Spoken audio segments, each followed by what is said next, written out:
জনাব সাইদুর রহমান আমাদের সাবেক অর্থ পরিকল্পনা মন্ত্রী, আমাদের প্রিয়জন, আমাদের সকলের শ্রদ্ধার পাত্র ছিলেন, ছিলেন বন্ধু, আমাদের আপনজন ছিলেন। সিলেটের উন্নয়নের রূপকার বলা হয়।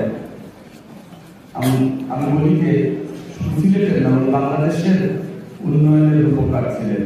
আজকে ওনার মৃত্যু দিবসে এই আলোচনা সভা সম্মানিত সভাপতি সিলেটের সাবেক মেয়র এবং বিএনপি চেয়ারপারসনের উপদেষ্টা জনাব আরিফুল্লাহ চৌধুরী, আজকে প্রধান অতিথি হিসাবে উপস্থিত আছেন আমাদের সাবেক মন্ত্রী এবং বিএনপি স্থায়ী কমিটির সদস্য জনাব ডক্টর মঈন খান। আজকে সময় যেহেতু স্বল্প, সম্মানিত বিশেষ অতিথিবৃন্দ এবং আজকের এই অনুষ্ঠানে সম্মানিত সুধী মণ্ডলী, আসসালামু আলাইকুম।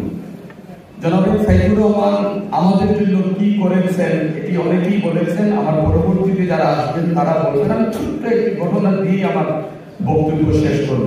আমার মনে আছে জনাব সাইদুর রহমানের মৃত্যুর ঠিক আগে, কয়েকদিন আগে অথবা 2-3 দিন আগে সিলেটে যখন শেষবারের মতো এসেছিলেন, যে সার্কিট হাউসটি উনি নিজে করেছিলেন, সেই সার্কিট হাউসে উনার শেষ রাত্রি যাপন অথবা শেষ সময়টুকু উনি কিভাবে কাটিয়েছিলেন, আমি সেই ঘটনাটি বর্ণনা দিচ্ছি। তখন সিলেটের জেলা প্রশাসক ছিলেন সাজ্জাদুল খান, নিশ্চয়ই আপনাদের সেই নামটি মনে আছে। জনাব সাইদুর রহমান যখন সার্কিট হাউসে থাকার ইচ্ছে পোষণ করেছিলেন, তখন এই সাইদুর রহমান সাহেবকে একটি রুম বরাদ্দ দেওয়া হয়েছিল। ওই রুমের ভিতরে যখন উনি প্রবেশ করেন,